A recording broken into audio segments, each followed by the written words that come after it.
and welcome to Trusty Chords, the podcast which aims to celebrate music and those that create it. If you're someone who has listened to Australian music at any point over the last 3 decades, the chances are pretty good you would have listened to Jebediah at least once in your life.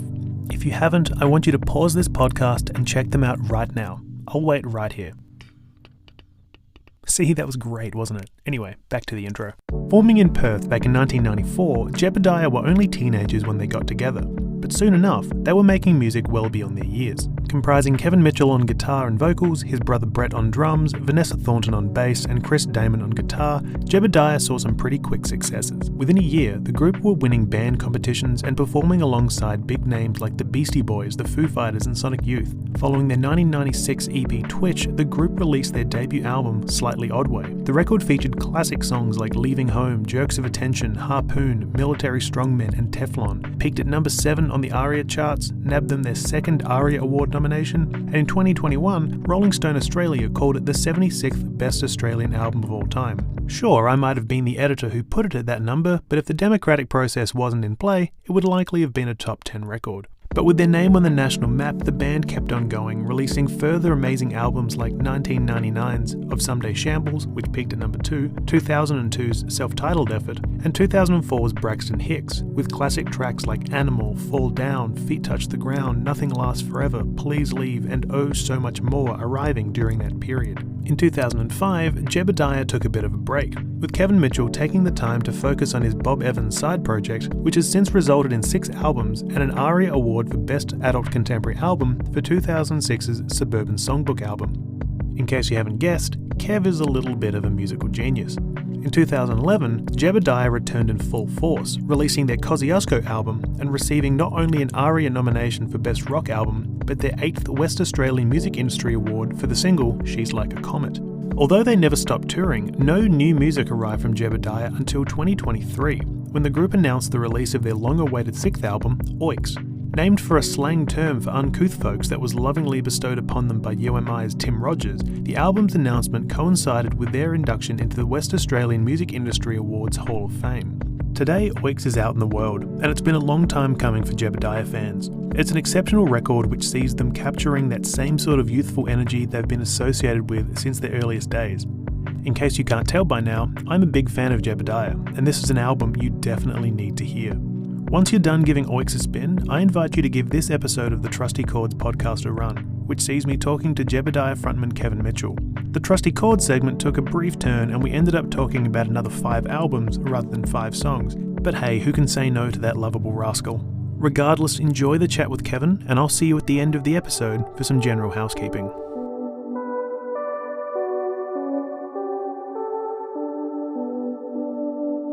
Kevin Mitchell, thank you very much for joining this episode of Trusty Chords. Thank you for having me. Now, this is an Australian podcast, so the chances are very good that most listening to this would be aware of your work, whether they know it or not. But in the event they aren't familiar with your name, could you give us a quick few words on who you are and I guess why you're here as well? Well, my name is Kevin Mitchell, and I guess I'm known for being in a band called Jebediah.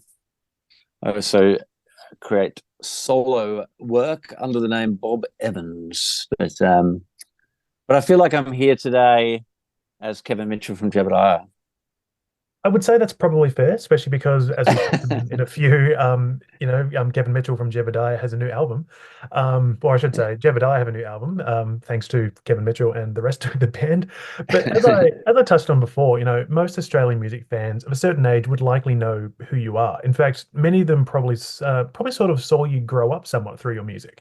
So to go a little bit earlier than that, I'd love to ask, do you have any particular early memories of when music really first resonated with you? Yeah, well, I mean, there's a few, and I think they sort of all happened around about the same time, probably when I was about sort of 5 or 6. I have distinct memories of the album Dynasty by Kiss.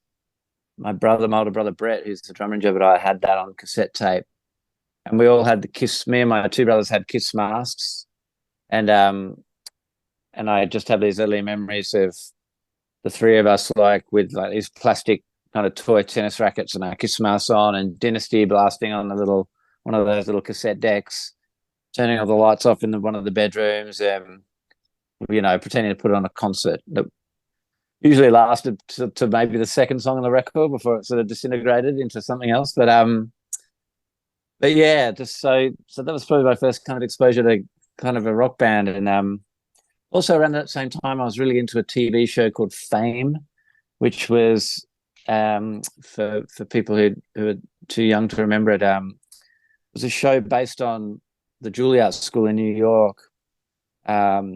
So it was all just like high school kids learning dance, music, acting. And I just, as a 5 or 6 year old watching that on TV, I was just really struck by a sort of the vision of like, oh, is that possible? Like, is it possible to like go have a life where all you're doing is like singing and dancing and playing musical instruments? It was sort of a realization that maybe that existed. My first kind of thought that was even that kind of life was possible. And then from there, it was just a kind of an appreciation, I guess, of music on the radio all the time and kind of top 40 kind of music, and it sort of got me through till I was about 12 or 13, and that was the point where my taste started to kind of shift and become a little bit more focused on where they would eventually end up. Right, because that was actually something I was going to ask next, which was sort of, were you the sort of person to look at music and say, hey, when I grow up, I wouldn't do that. But apparently there was a point when you went from, the Kiss masks and watching Fame to actually, donning the makeup and wearing the leg warmers, so to speak, and starting. So when did that sort of start for you? Well, I started kind of writing songs in my head when I was 12. I remember it was my last year of primary school, and I just started like imagining songs. I suppose I've been absorbing, by that stage I was absorbing music all the time. Maybe it was somewhat natural that at some point all of that music that was absorbing in my head would sort of start to kind of like mix together and regurgitate it in some kind of mutant form that we call originality. But yeah, so I was writing songs in my head, and then I decided, well, I should learn to play an instrument so that I can do something with these ideas I've got in my head, because I could hear music and melodies and lyrics. I could like hear the song in my head. I had no way of reproducing it. So that's when I started to learn to play the guitar, the acoustic guitar at that point. And then I also, at the same time that I started to learn guitar, I was starting high school. It was 1990. And the world was really changing. Well, the musical world was really starting to change. 91, Nirvana, Smells Like Teen Spirit came out. Triple J was becoming national. So people were getting turned on to like all this new music, like, alternative rock and roll music, and they were hearing it on Triple J. And so there was a real kind of, I didn't sort of not realize this at the time, of course. This is hindsight speaking, but I was definitely getting swept up in a broader kind of cultural movement that was happening.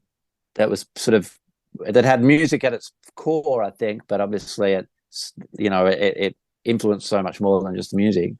So that's when my taste started to shift, and I stopped listening to top 40 music. And I started listening to Triple J and becoming obsessed with the bands that were coming out at that time. So, all of your grunge stuff from America, all the Britpop stuff from England, and all the stuff that was happening in Australia. UMI and Tumbleweed were the two sort of, in my mind, the two sort of really big Australian bands, and they're the ones the first bands that I saw as an all-age in Perth. So they were massively influential as well. So yeah, I just got swept up in all of those things that were happening at that time. Yeah, I mean that must have been such a an amazingly fertile sort of source of music, such a young time. I mean, just being exposed to such new sounds, which I guess would also become quite influential and formative on your own musical journey, because it was only about what, Mm, 16 or 17 when Jebediah first got together, and then 19 when the debut album Slightly Odd Way came out. That's actually something a lot of artists see as well, is that when they release their first album, they're very young, and then their fan base always wants them to relive that era because it reminds them of their own youth.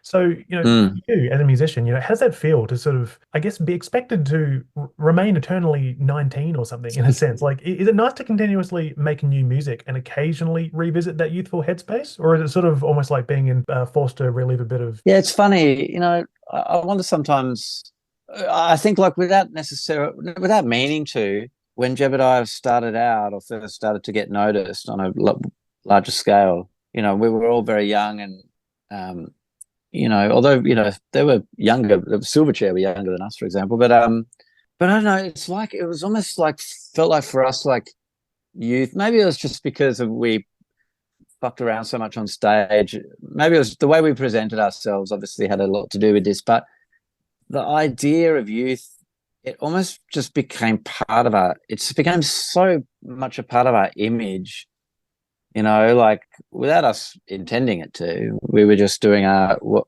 we wanted to do. But yeah, and I feel like that even to this day. I feel like Jebediah, more than other bands of that era, are sort of people still associate us with something youthful. Um, and so yeah, it's a strange thing to kind of carry around. Um, but it's a perception, I suppose. And I guess for any band, when there's when there's a perception around what you do, you're always kind of, I don't know, there's always a part of you that's kind of feeding that, and another part of you that's trying to grow past it. But it does, you end up just carrying it around whether you like it or not. Um, and look, I suppose I've come.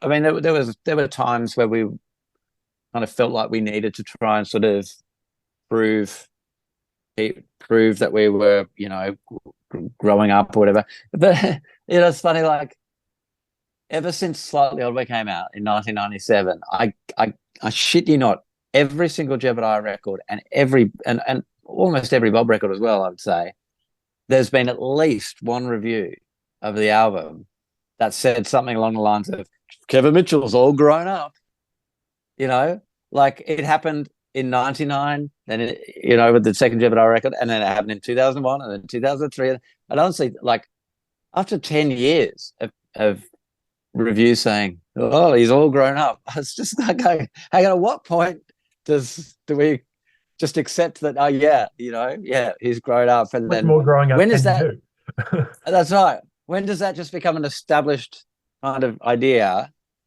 But yeah, but look, it just goes to show. It just goes to show like how strongly that image and that perception is just ingrained in people's heads, and it's like, so it's almost like this reference that people always reach for, anytime that they're talking about the band.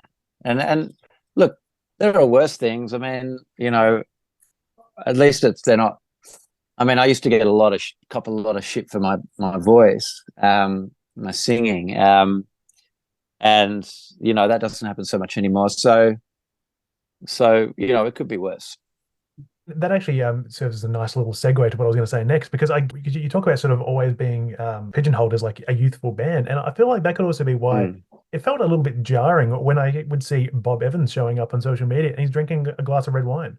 I'm thinking, is he old enough to do that? Like, you know, he's he's still the young bloke from Jebediah. But that also sort of leads into the question I had was, for you, how do the worlds of Jebediah and Bob Evans differ? Because to me, they've always felt like a bit of a yin yang situation where, to paraphrase Mm. the specials, Jebediah is the Friday night when you go out and Bob Evans is the Saturday morning when you come home. Right, yeah, I don't know if that's yeah, in line with how you feel, but yeah. I mean, I like that. I like that. You know, from my perspective, the way I kind of looked at Bob Evans is it was kind of going back to the kind of music and the style that I was into before Jebediah started, and before, all that. So when I first started writing songs, when I was imagining songs in my head, and I picked up an acoustic guitar to start learning guitar, those first few years before I start, before the whole rock and roll thing kind of took over, I was learning to play guitar and writing songs that were just really folky and 60s inspired, and yeah, I feel like it's Bob Evans was sort of just me kind of reaching back to a bit of that, but I guess, but maybe modernizing it a little bit more, or incorporating things that I was into at the time, like, because I started really getting into like alternative country music, as the genre is called, but like discovering like things like Wilco and Will Oldham and the Penise Brothers and that kind of stuff. So yeah, I was kind of getting into that, and it just always felt natural. I was thinking about this the other day, actually. I had this. I remember having this thing all through high school, when I was always on the lookout for, like, I was always discovering new records, and anything that was in any way alternative rock sounding, I would listen to. But I had this thing where, like, I would fast forward through. We're onto CDs by this point in time. CDs have just come in, and I used to do this thing where I would, like, if it was a record that I wasn't familiar with, I would skip through the songs until I heard an acoustic song. It was like a lot of bands, a lot of, like, heavier bands, especially. It was quite common and quite popular, actually, for them to have one or two acoustic moments. The ballad, right? I was always seeking out the ballad, always searching for the acoustic song. So, it was just a natural, or a very deep kind of sensibility that I clearly loved, and that never went away. So Bob Evans, it was always going to happen. Yeah. I mean, that's actually one thing I've always really loved about the Bob Evans stuff, in that it is so, it is so you still, but it has that sort of more stripped back side to it. Because I mean, last year I was lucky enough to see that tour you did, that When Kev Met Bob. In fact, I think that was one of the three Yeah. I saw you last year. You just kept on playing. And it was just amazing to see those two sides of you, sort of on one stage, effectively. And it just shows how there's like such little divide between them, really. But I guess as a personal story, near the start of that set, you played Monument, and that is one of my all-time favorite songs. And hearing it sort of in that stripped back style, it was amazing, and it really sort of highlighted the brilliance of that songwriting, which I guess is one benefit to sort of playing in that format, in that you're able to sort of let the songwriting shine a lot more than, I guess, with Jebediah, in theory, you can hide behind the distortion. Not that you do. Yeah. Like, I guess, yeah, with the Bob Evans stuff, it's much more sort of, all right, here's the songwriting, here's the guitar. It's pretty bare bones, but here we go. Yeah, well, I mean, with a song like Monument, I mean, I can remember writing that song. I mean, look, Jerks of Attention the same. There were songs that sort of began in the games room of Mum and Dad's house, playing my brother's electric guitar through my brother's PV Rage amplifier, and this sort of, we called it the games room. It was basically this sort of room that was attached to the back of the garage. And that's where we used to go to make noise. So so I suppose, like, songs like Monument and Jerks of Attention, and from that set that you saw, it really was just like, in a way, just kind of connecting back to that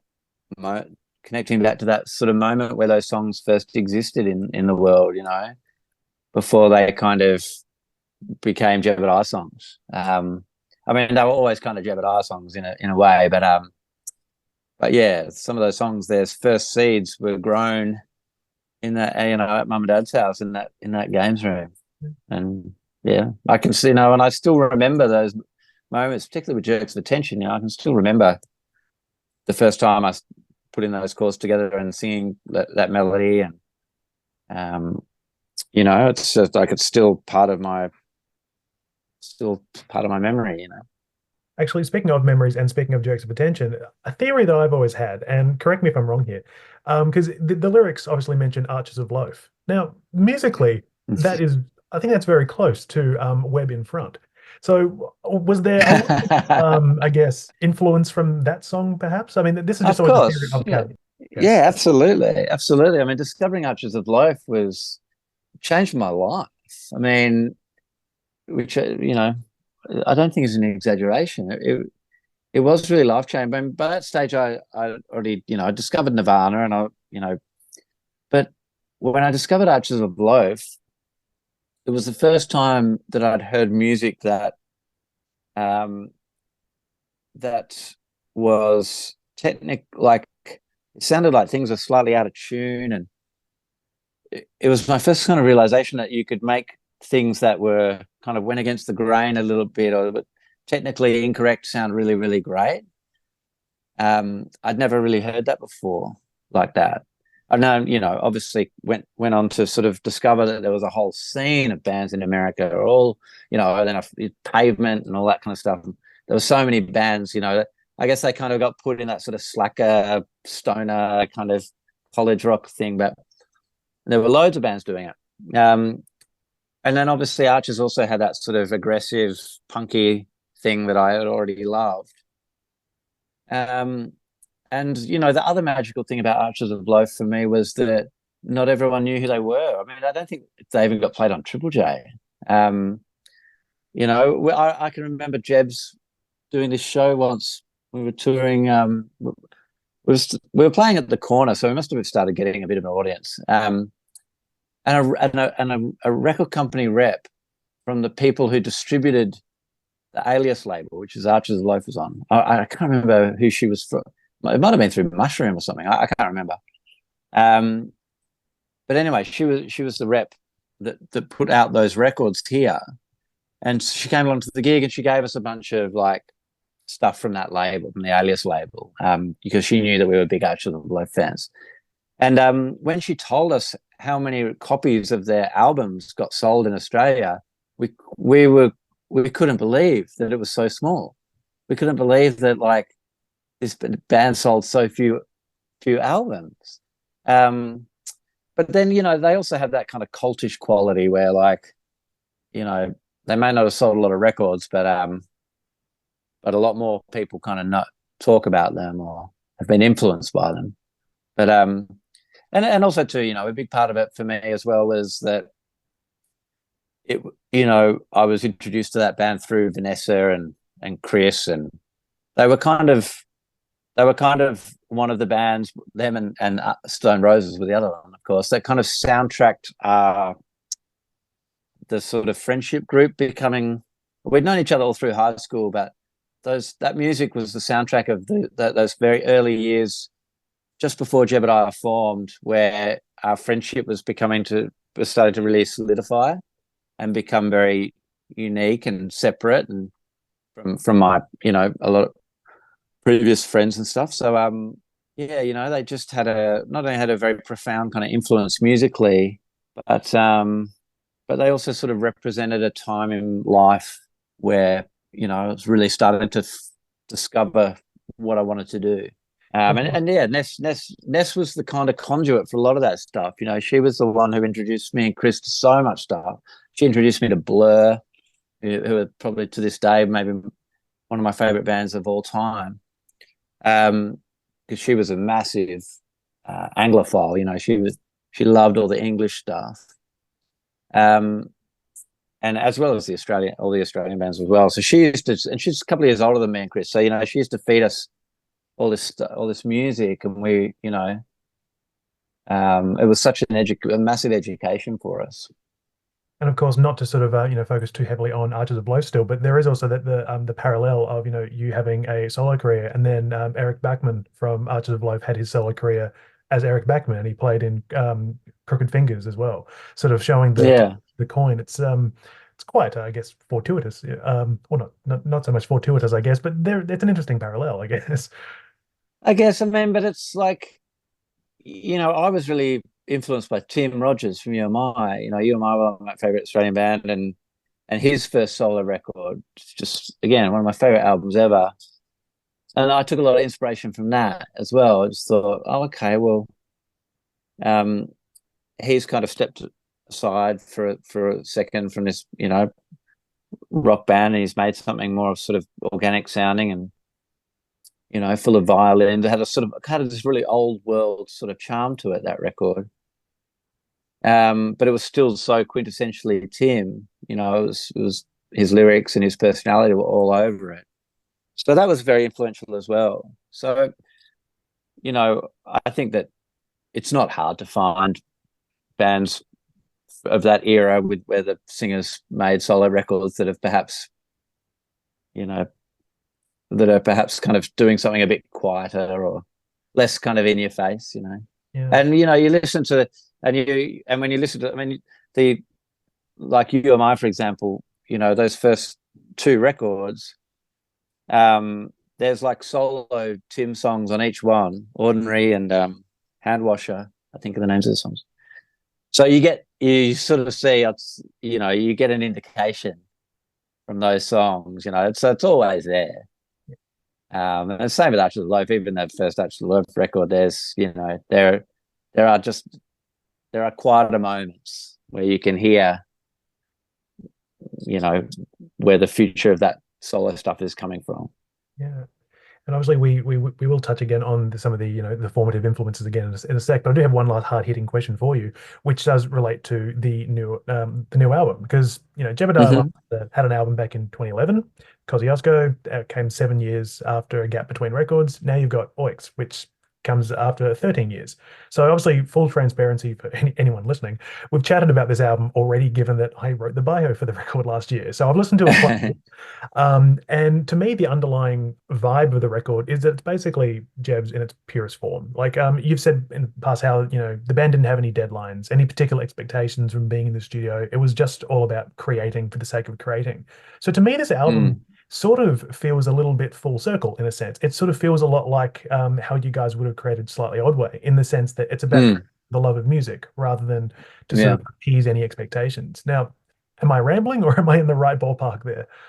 No, I think completely. I mean, in some ways, freer than we were even for Slightly Odd Way, because when we made Slightly Odd Way, we were doing it for a major label, and we didn't feel like there was a whole heap of pressure, but and we were very kind of naive, but yeah, I mean, I think our last record, Kosciuszko, was sort of a precursor anyway, to this one. They're even though there's many years separating them, Kosciuszko and this new record, there's a lot of links and similarities between them. Working in that studio with Dave Park, and there's a sound, there's a familiar sound that links those two records. So yeah, look, I guess that kind of spirit, that independent spirit that you're talking about, is definitely all over this record, and yeah, probably in a way that even supersedes Odd Way, in a sense. Yeah. Well, I was about to say, well, I'm looking forward to hearing it, but I've heard it. I guess everyone else will be looking forward to hearing it. I'm sick of hearing it. I've listened to it 100 times and I'm done. Imagine you've been living with it for quite some time. So I guess now we should sort of get down to the portion of the podcast from which its namesake is derived. So yes, the right. concept of trusty chords is built around the average chord. So music theory says a standard chord is built around the first, third, and fifth notes of a scale. So we're looking at one artist that's impacted you, 3 albums that have influenced you, and 5 songs you can turn to. It's a little bit of a gimmick, a bit wordy, but I'm nothing if not determined. A first question for you, who is the one artist that has inspired you the most, whether it be personally or creatively? You obviously mentioned the likes of Blur and Kiss before, but I don't know if they would be the ones. It's always hard to answer because, throughout life, or throughout my adulthood, you go through phases and stages and waves where different people kind of come in and they have a massive influence on you for like 5 years, and then before they sort of fade into the background a little bit, and somebody else maybe comes in and takes that space. I would have to say if I had to say one band or person, I'd probably have to say You Are Mine, Tim Rogers. Probably mostly for the fact that they were Australian, and even though I was massively influenced by Nirvana and massively influenced by Archers of Loaf, and you can hear that all over early Jebediah records, and you probably can't hear so much of the You Are Mine influence, but going and seeing You Are Mine live, and watching them perform and play, not only were their songs great, but their live performance was just out of this world. And just the fact that they were Australian, I think, had a massive influence, because it's like that old thing of, if you can see it, you can be it. And the fact that they weren't some mysterious. I mean, I've said this before, but Nirvana may as well have been from outer space. Like, I love their music, but they were so. I didn't feel any. I couldn't see them. I didn't know anything about them. With UMI, it was like, oh, these guys are kind of like us. They're, and so yeah. So I think that probably had a bigger influence on me in terms of giving me a kind of direction of like how I could do this in real life. Yeah. And then what are 3 albums that have impacted you the most? This could be just albums you're always throwing on, or something that was integral to your musical evolution. Well, yeah, I'd probably say, well, it's like 3. Oh my God. It's exactly why I'm asking myself the questions. It's too difficult. Oh God. Okay. Well, I'm not even going to try and make this a quintessential list. That's just impossible. So what's some stuff that comes to mind? I mean, Rat Cat, I would put that in there. The very first Rat Cat album, Blind Love. I mean, before that was the Tingles EP, which in some ways probably was more influential than the first album. But again, an Australian band. And it was Tingles EP was the first EP, or first sort of record I ever bought. And it was my first exposure, because this was just before Nirvana, mind you, like probably 6 months before Nirvana. My first exposure to like pop songs being played with like heaps of distortion and noise. So these were songs, like I said, I was kind of transitioning from listening to top 40 chart radio music to kind of more Triple J style kind of rock and roll stuff. And they were one of those bands that I guess really kind of straddled that divide. They lived in both worlds. So in a sense, they were kind of a bit of a joint. I'd say there are a lot of people of my generation that Rat Cat would have been their sort of their introduction to, something that was a little bit dangerous and rock and roll, So yeah, I think Rat Cat, the songs were so simple too. That's another thing about Rat Cat, because they came around at the same time that I was learning to play guitar, and their songs were so simple. They were just 3 or 4 chords, and when you were learning guitar, you could learn to play these songs, and that's really exciting when you first started to play guitar, like to actually be able to play a song that you like and it kind of sounds like it. It's like, oh wow, it's very motivating, and it encourages you to keep on learning more. I think that's why punk music and simple punk music is so great. Like, kids love it so much because there's just that accessibility about it. It's simple, and you can do it yourself. You don't have to be a student of classical music, or you don't even need to be able to read it. And you can have crappy gear, like, but kids can do it. So yeah, Rat Cat for me was, and Blind Love, their first album. Oh, sorry, it's not their first album; it's their second album. They had an album before that. But yeah, their first major label album, the first album of theirs that I heard, definitely be right up there. Another album? Yeah. I mean, if you had two others, or I mean, or if that one just towers above all, by all means, feel free to just stick with that one.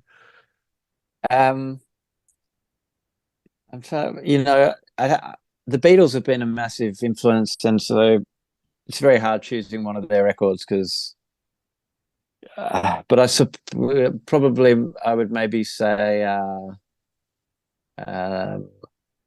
"Let It Be" by the Beatles. It's kind of like it was kind of the first, I'm pretty sure it was the first Beatles record that I really fell in love with before I discovered all the rest. It's got one of my favorite songs, "Across the Universe," on it.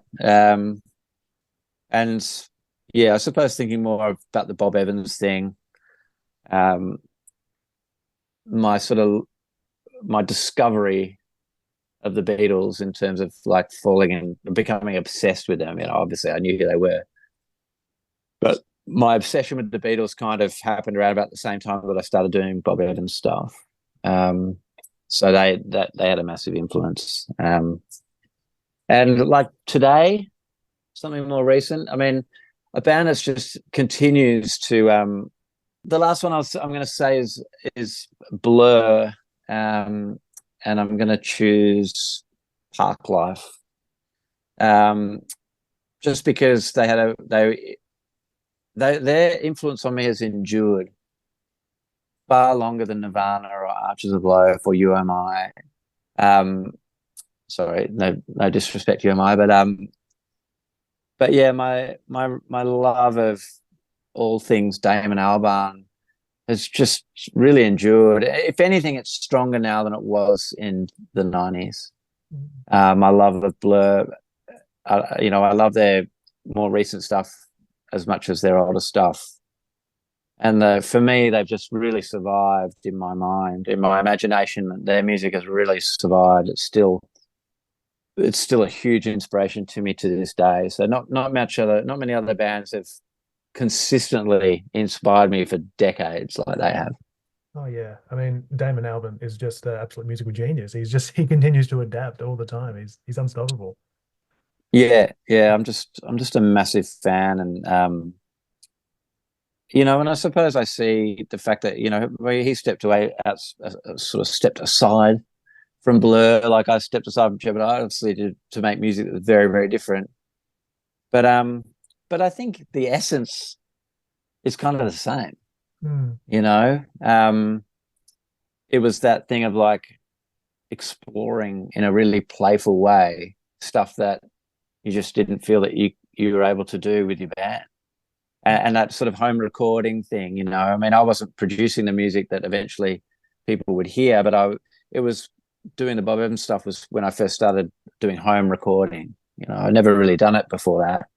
So there was that sense of discovery and playfulness of like, but like just discovering a new way to make music, basically. It's really, really exciting. And then, as the final question I have for you as well, I'd love to know about if there are five songs that you can always turn to, whether it be comfort, excitement, anything at all. The five trusty songs that you have in your back pocket. Yeah. Okay. Well, I have go-tos for that for sure. And they're like, it's like the music that I always go to if the whole family is listening to music together. So we're, having a barbecue outside. I put music on. So it's all easy listening stuff. Carole King, Tapestry, what a record. Definitely one of my favorite records ever. Greatest hits of Fleetwood Mac. Although of course Rumours, if you're going to choose one record, if I was going to choose one record, it'd be Rumours. But I love some of their when they came back again, their more 80s kind of stuff I loved as well. Um, you know, Josh Rouse, Nashville, um, is awesome. Ron Sexsmith, um, what record? Oh, fuck, what's it called? Um, uh, what is it bloody called? I can't remember the name of the record. I can't remember. Anyway, Ron Sexsmith.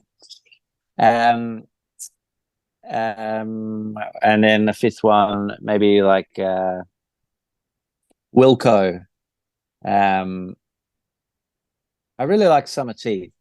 I think some of the other records are talked about a lot more, and I can understand why. They've made a lot of great records. I feel like Summer Teeth doesn't get as much attention as it deserves. I think it's an absolute genius record. Yeah, it definitely seems as though the consensus of Wilco always goes to I've forgotten the name of it myself now. The Foxtrot. Yankee Hotel Foxtrot. Yankee Hotel Foxtrot. Thank you. Yes. That's the big one that gets talked about, and I guess because that's when the experimental side of the band really started to kind of shine. And A Ghost Is Born is a great record that came out after that, and then since then they're a really great band. What an incredible catalog of records they've stacked up now. Very, very impressive. Wilco have been huge for me as well. Still trying to remember the name of that fucking Ron Sexsmith record. Literally all I can remember is all of the copies of his albums I've seen over the years just have the little sticker "Made in Canada" on the back, and unfortunately that's not the name of the album. That's all I can think of right now. Hey, I'm gonna look it up because it's really bugging me. Yeah, it's amazing me. I can't think of it either. I can think of most of his songs right now, but a single album. You drive a hard bargain, that one. It's just gonna destroy me when Retriever came out in 2004. Retriever is fucking awesome, man. It's one of my favorite songwriters ever, and the production is just immaculate, and it is total. It's adult contemporary. I mean, let's not. If you're gonna throw a genre at it, it is classic adult contemporary music, but it's just so beautiful. So well crafted, the songs and his voice, the production. That's just it's absolute ear candy in every way. Yeah, there's certainly nothing wrong with adult contemporary, and frankly, I look forward to the day in which Jebediah go adult contemporary. Well, I think I've already done it. I mean, I've kind of already shot that arrow. I think if anything, Jebediah will probably. I've got a feeling that the future of Jebediah is more likely to go in the opposite direction and just get weirder and less accessible as we get older. I think we're going to go in that direction. Sounds like a plan. Amazing. Well, Kevin Mitchell, I just want to say thank you so much for being generous with your time today and for being Thanks, part man. of the No worries. Chords podcast. Absolute pleasure. Thanks, Tyler.